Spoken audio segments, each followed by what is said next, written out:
Hello, welcome to another edition of the Pace Report. I'm Brian Pace reporting live here at the famous Birdland Jazz Club here in New York City. When you think of Randy Brecker, you think of a man not only who's seen the lows and the highs of the record industry. This gentleman has not only become a jazz legend, but this gentleman has recorded on some very important rock as well as soul songs over the last 40 years. He and his brother Michael forged a new group in the 70s called the Brecker Brothers, which featured the great David Sanborn.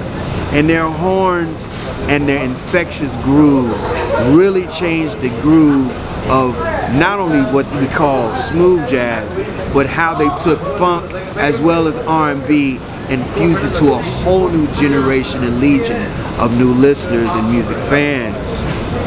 Now tonight here at Birdland, you're going to see highlights of Randy Brecker playing, but we also sit down and we talk about and reflect on some very important, pivotal parts of his career.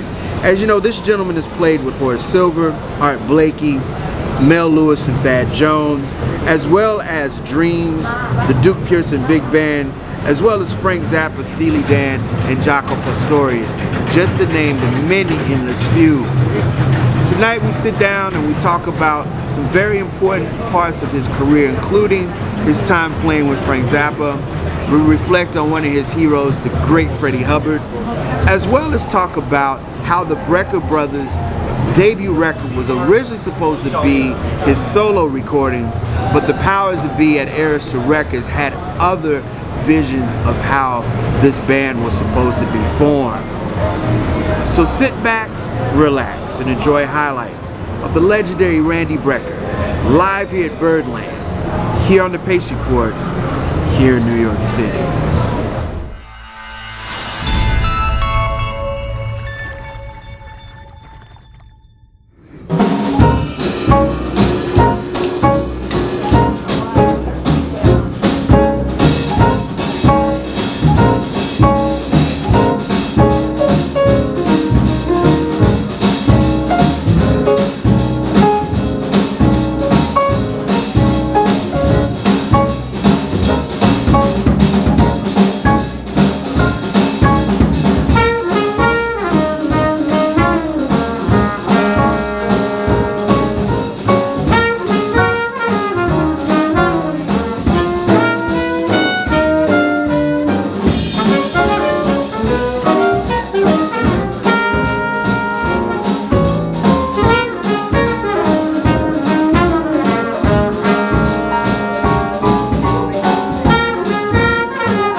been doing this for a while, Randy. Yeah. And it's blasphemy, one, that we've never sat down and broken bread about just the music and life. And two, you know, everyone has talked about your brother, but I'm like, no, we're gonna talk about Randy Brecker. Thank you for doing this tonight. Due to the circumstances tonight, you guys played your tails off, man. Well, thank you. I have to hand it to the band because we have two of our co-leaders out, and they're both okay with testing positive, Dave Liebman and Mark Copeland. But the cats that came in, Billy Drews and then Glenn Zaleski, man, they played great. They played their asses off. There's no other way to put it. And Glenn just came in tonight, sight reading this stuff. I told you we were going to just do standards. I just assumed we get up there and call some tunes, but he wanted to play what we had. He got here about 20 minutes before we played and looked at the music, and man, it was pretty impressive. And the fans, yeah, man, they were into it tonight. Yeah, they loved it. It was great. Tell me about, you played a standard tonight, Upjunk Spring, Freddie Hubbard. Tell me the very first time you saw Freddie play live, and you segueing into the New York music scene, saying around 65, 66. What were some things that you took note from him, and some of the things that you decided to do musically when you jumped into New York City? Oh man, well, you know, I went to school at Indiana University. Of course, Freddie's from Indianapolis, so and he had left by then. But the first record I heard him on was Oliver Nelson's Blues and Abstract? Yeah, I was thinking Blues and the Mingus record. Yeah, but that record. What's it called again? Blues and Abstract? Yeah, Abstract Truth? Or something like that. Right. It's terrible, I can't remember because I've heard it a million times. But he just blew me away on that record, and I thought to myself, I was still in high school then, that I got some work I got to do. That was the first thought, because he had so much technique and so much feeling and could do stuff that nobody else had ever done in his own style at such a young age. He was only 7 or 8 years older than me. So that's the main thing, was to commit to the trumpet and the work ethic that went into it, to try to play as, not that I ever could approach him, but as good as he did. And he's a great composer. He just was a total musician. Those tunes, a lot of his tunes are just classics.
Randy, you went to the University of Indiana University, and you studied under a very important jazz master, NEA jazz master, Dr. David Baker. Coming from Philadelphia to IU, what were some things that he taught you as a musician, but also some things that you apply to this day on the band stage? Well, he helped, for lack of a better word, codify what I was already playing. I played really, being from Philly, as you know, is a pretty good jazz town. There were a lot of guys from there. When I was growing up, there were a lot of guys still there. The Heath brothers still were living there. I could go on and on. All the local cats, that's a whole story in itself. Even the cats that joined the pop soul thing, they were all jazz musicians. It was a fascinating story that I don't want to get started going into. That'll have to be another one. But I was around great musicians all the time. My father was a piano player, good piano player, had great musicians over on weekends. I heard a really great trumpet player quite a bit named Bobby Mojica, who just passed away, had a very good career in Detroit. So I heard a lot of music firsthand in Philly, but I was playing mostly by ear. You know, I had Dad's record collections. I put on records starting when I was about 10 years old. I had the idea to take his records, take them up to my room, put them on, and play along with Miles Davis, play along with who were a couple others, Chet Baker, guys that didn't have like Dizzy Gillespie technique. I didn't have a lot of technique yet, so I started with ballads and Shorty Rogers and guys like that. But Miles had that sound, and Coltrane was from Philly, so everybody was always talking about him. And Red Garland was around Philly a lot, and I heard them. Oh, I never heard Train with the band, but I heard. My dad took me to see Miles a bunch of times with the Cannonball. Was there? Train never happened to be there the nights that I saw him at the various places in Philly, but I played basically by ear till I got to IU, and David was very methodical in his teaching, you know, so I was playing maybe whole tone, half tone, diminished, half tone, whole tone, diminished, altered dominant scales by ear, but I didn't know what to call him, and he helped me just put it all together, the theory behind everything I was already playing. He was a great teacher. Also, Jerry Coker was there. He was another, they call him the ABCs of jazz education. And Jamie Aebersold was around as a kid. He's only 6 years older than I am. Before he put out the books and started putting out the books when I was at IU. It was a great education. We had a really good big band, really good sextet. We won a bunch of contests and traveled actually all over the world. Booker T. Jones was one year. See, I'm from Indianapolis. Oh, you are? Okay. And I went to the University of Memphis. That's where I graduated. Oh, man. So Booker T. Jones is a legend down in Memphis. And I got to ask you, by way of Booker T. Jones, how was it that you guys grew up in the rock and roll era and you and jazz to be your calling? Because later on you did play and still play for a lot of rock. How did that happen? Well, you know, I did it in reverse, because most people get to jazz through R&B and soul and more commercial music, but because my father was a musician, I got into jazz first. I was listening when I was 4, 5, 6 years old to Clifford Brown, Train, all the Dad's records. You know, he had a good collection, but one day, I was probably about 8 or 9, the jazz station, I went past it quite, I forget the call letters, but it was the R&B station, and I heard this shit, young Stevie Wonder, James Brown, and I said, wow, what the hell is this shit? So it was kind of accidental, and Philly was also, like I mentioned, a great town for all that kind of music, even though the jazz guys were behind a lot of it. That's what's fascinating. And I just took to that, and there were a lot of gigs when I got a little older in Philly, R&B, blues band gigs, and so that was a big influence in my upbringing and kind of melding both together. Booker T was just a coincidence. He was going to IU getting his master's degree in music composition. I think it was my first 2 years though, so we had a group. He had a group, and I hadn't even heard of him yet. That was Memphis, you know. I hadn't gotten quite to Philly yet, you know. So, but I discovered all this stuff, all the Stax stuff, kind of through him firsthand, you know, playing gigs on weekends at all the fraternities, sororities, whatever they had going around Indianapolis. Was fascinating for me. It was such an adventure, and he was great, man. He was just fantastic. Billy Cobham told me a very interesting story about you. He said, man, those Brecker Brothers, man, they played with intensity. There was a different type of playing that you guys brought, to the band stage when you were playing with Horace Silver. And I want to know about your intensity, because I noticed even when tonight, and I've seen you over the years, there's a certain instinct and intuition that you have that you want all of your other musicians to communicate. What is that? Well, it's just, you know, I suppose it goes back to me growing up around these great players, and as a young kid being able to see them live and see the intensity that they brought, you know. I mean, even like someone like Miles, who played quiet sometimes, but they were so concentrated when they played. I heard everybody, man. Monk, Mingus, Miles, Maynard's Big Band, a bunch of those. A place called the Red Hill Inn that my dad would take me, besides Pep's and the Showboat. Ever since I was 10 years old, they let me in because I was with my dad. I mean, I heard everybody. So I just kind of naturally bring that, what I grew up seeing and hearing out when I play. You kind of have to do it, you know, if you're playing in front of people. There's no holding back.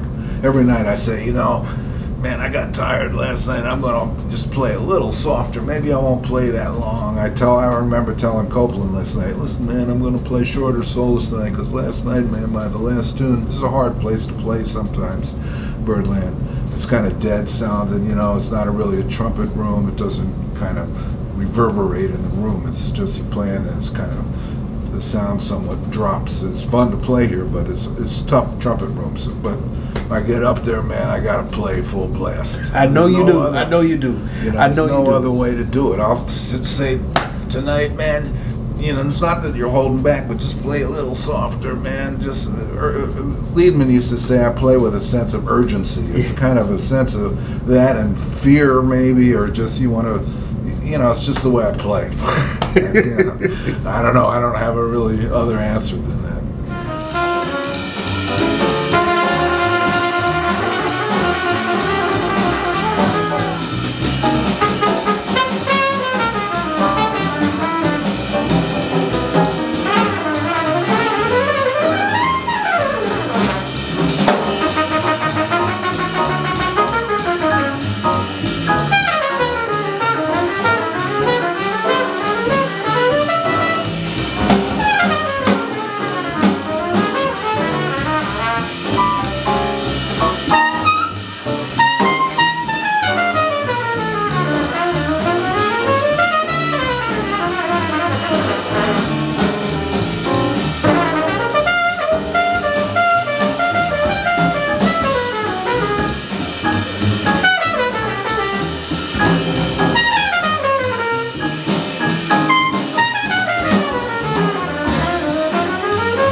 I want to jump ship for a quick second.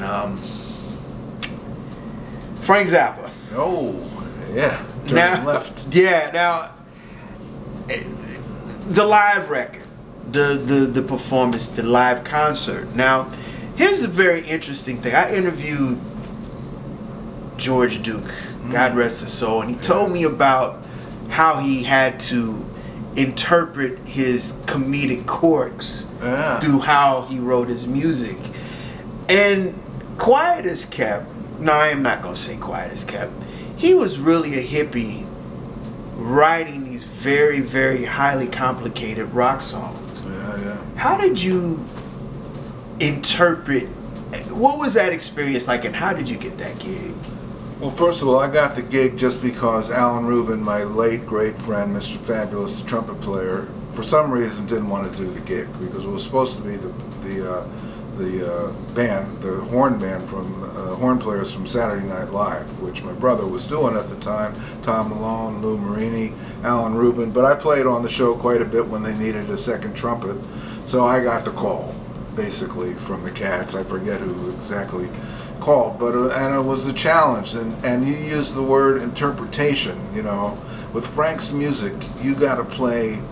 It's not much room for your own interpretation. You know what I mean? You got to play what he's hearing and what he writes, and do it like he wants. You know, he's really thought of himself as a classical composer. Obviously, he had some showmanship. His talent as a showman, but he thought of himself as a classical composer. I always tell this story. For instance, we used to do the Black Page every night, which is named the Black Page because there's so many notes in the music, the page turns black. There's a million notes. It's through composed. And one night, Marini, who was who I just actually saw yesterday after all these years, we see each other quite a bit, played the Black Page on, I think, like, soprano saxophone instead of tenor. It's the same key, it's just up an octave, and there was 4 or 5 of us in the horn section, and Frank noticed halfway through that he wasn't playing the right instrument, stopped us, made him change instruments, and we had to start all over and play the thing all over again. That was not fun, I'll tell you. But in his own way, he was quite a genius. You know, that all that music, some of it I loved, some of it was a little, I don't know, for me, not quite my cup of tea, but I certainly had a lot of respect for the guy. Also, the scores were immaculate. You know, it was before computer, everything pencil, perfectly written, every pencil, the sharp, you know, there was just no sloppiness about anything he did. It was right to the point and right to the fact. There was no making mistakes. He had to do what Frank wanted, and with respect, and he deserved it. And that's the only time we did it, that week. Wow. As a matter of fact. And I saw him coincidentally like a month later by accident, and he had already kind of forgotten who I was. I saw him in a hotel lobby with his bodyguard, and I went up and said, "Hey, man," and I had to remind him. It was only about a month later.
Randy Brecker, Michael Brecker, David Sanborn, Richard T, Steve Gadd. There's a couple more that I'm having a mind for right now. Cuber, maybe. Yeah. He was in that crowd. You guys, group. yeah, you guys quintessentially from 71, 72 to about 86, 87 were on some very pivotal rock and soul records. Yeah, for sure. That was a very unique time period for New York musicians.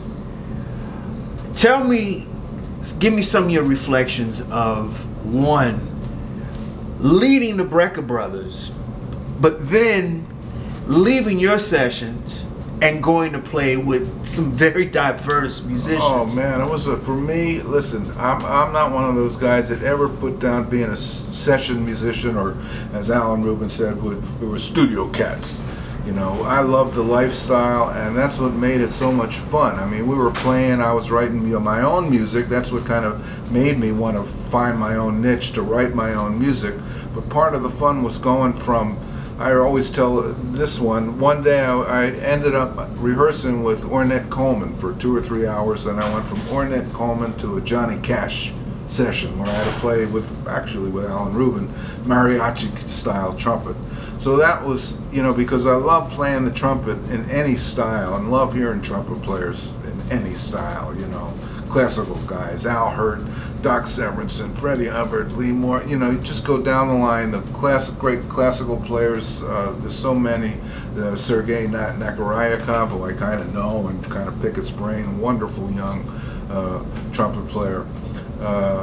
It was thrilling. That's all I can say. And the social scene, being from session to session with the cats you knew, hey man, how you doing? I miss that so much in the current way things are, where you're just kind of on the road, you run into guys at the airport. But this was like every day we worked 3 or 4 times a day, you know, running from session to session. It was great. You brought up Ornette Coleman. Now you know what, he's not for everybody. He was not for everybody. Oh yeah, sure. But he was for some people. What was that experience like? Well, was a big Ornette fan. I didn't see it as avant-garde music, and Don Shari and Freddie and Charlie Hayden and various drummers he had. To me, it was, like I said, it was really soulful music. I mean, his sound, his conception, and the fact that he was so original and unafraid to try to bring in something new.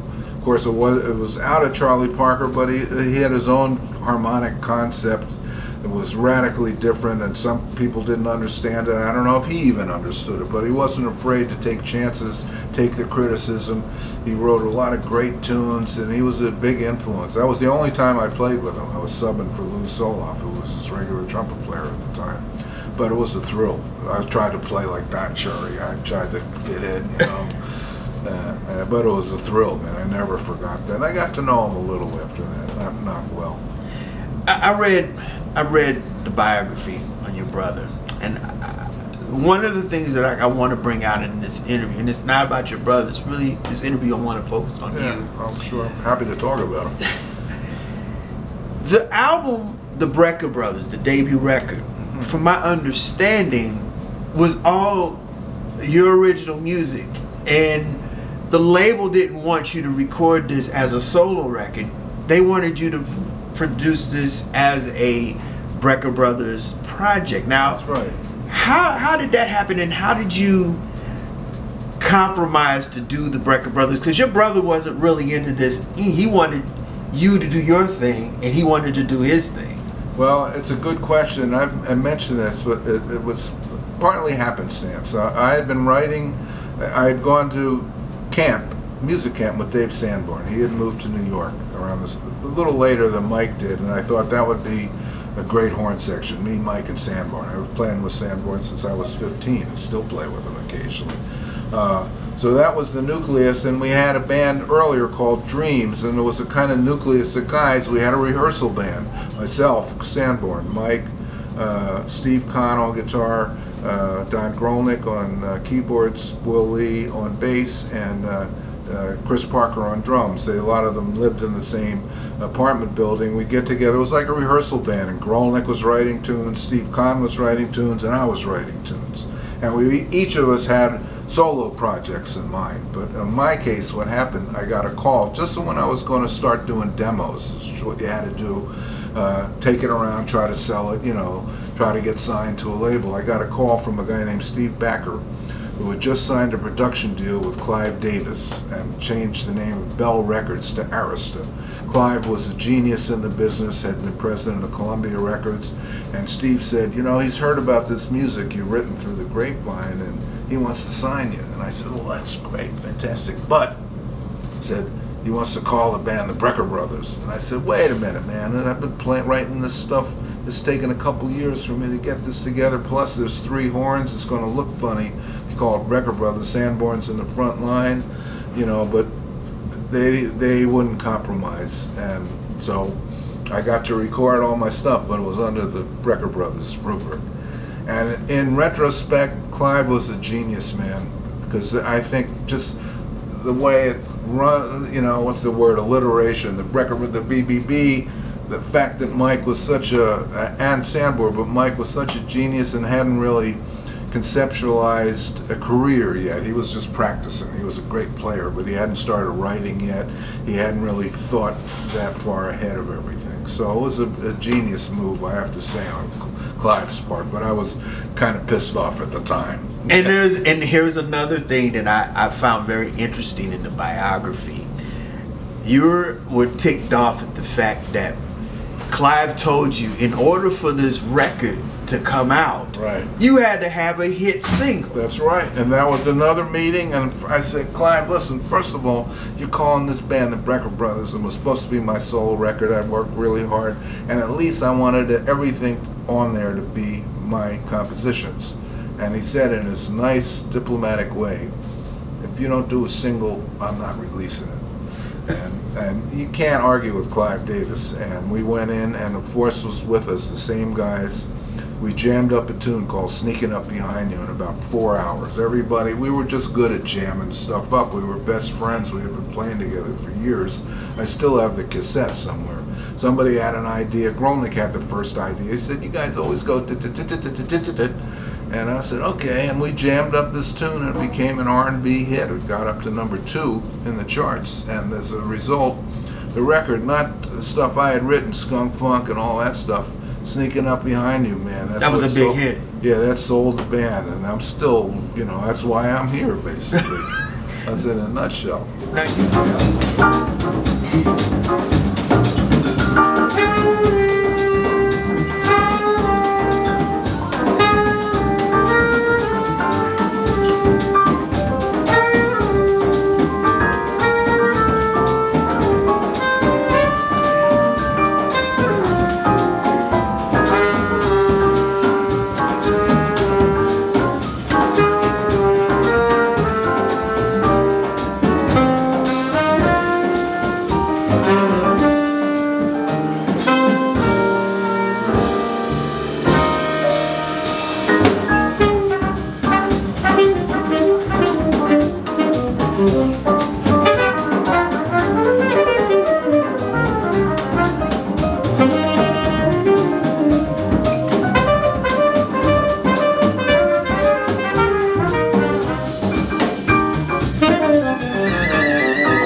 you met David Sanborn and Don Grolnick as a team, right, playing in the Stan Kenton band camp. Band camp. Right. Did you know, what did you see in David at 15 and Don at an early age that you saw when you guys really elevated your game in the 70s? Musically? Well, there was a certain attitude and something in both their sound, and we just got along together so well. I remember with 15 being in the elevator with Sanborn and his father. We picked him up to take him back to St. Louis.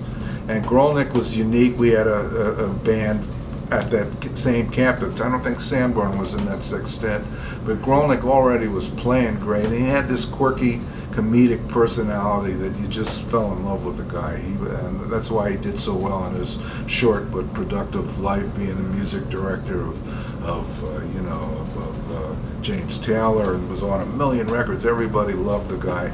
We just got along great. Grolnick in particular was a great composer in his own right. Pools, all those great classic tunes that people recorded, and I miss him a lot. And we just got along great. And Sanborn and I still are friends after all these years. There's a unique, nobody plays like him. People try to copy him, but he's certainly set a standard on that style of music. You have, over the years, you have really rolled your sleeves up and given your life to the music, as well as clinics and teaching. What are some of the things that you are noticing now that the younger generation is helping move this Black American music forward, and what are some of the things that they're lacking that they need to improve on? Well, you know, man, I wish I saw things lacking, but in young players, you know, there's jazz education, whatever people think about it, must be working, because there's a million young players. For Black Americans, I wish they knew more about this kind of music, quite frankly, you know, about jazz, the origins of the whole history of Black music in America, because it's just fascinating, and it all leads up to the hip-hop and all the pop music of today. But it's jazz, it's behind the whole thing from the get-go, and it's still there. I don't see the big separation between different styles of music.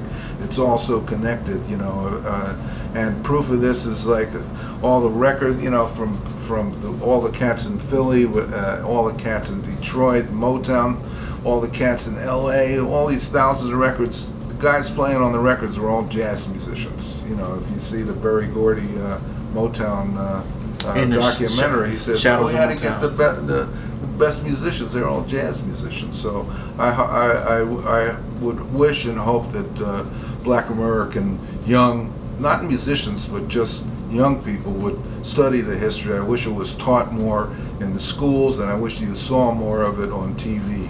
So it's just the history of America. It's fascinating to me. That's why I get so excited about it. Randy Brecker, what does jazz music mean to you? To me? Yes, sir. Well, it's life, man. That's the only thing I know how to do.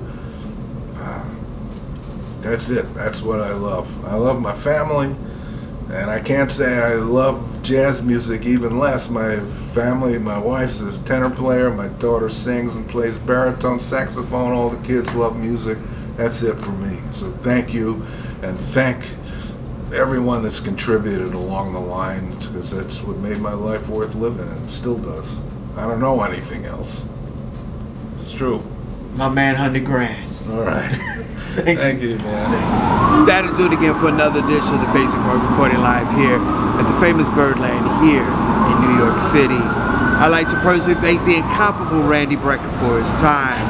For more information on his upcoming tour dates or to order his latest CD, visit him online at randybrecker.com. Follow him on social media on Facebook, Instagram, as well as TikTok. Also, I'd like to personally thank the great Dave Liebman, who could not be here due to illness. Also, I'd like to personally thank the staff and management here at Birdland for their warm hospitality. As always, people, please like, share, and subscribe my videos here on YouTube and Vimeo, as well as visit my website, thepacereport.com, for my weekly column, as well as my past segments. Until next time, remember, if it's in the groove, it'll make you move. Until next time, peace.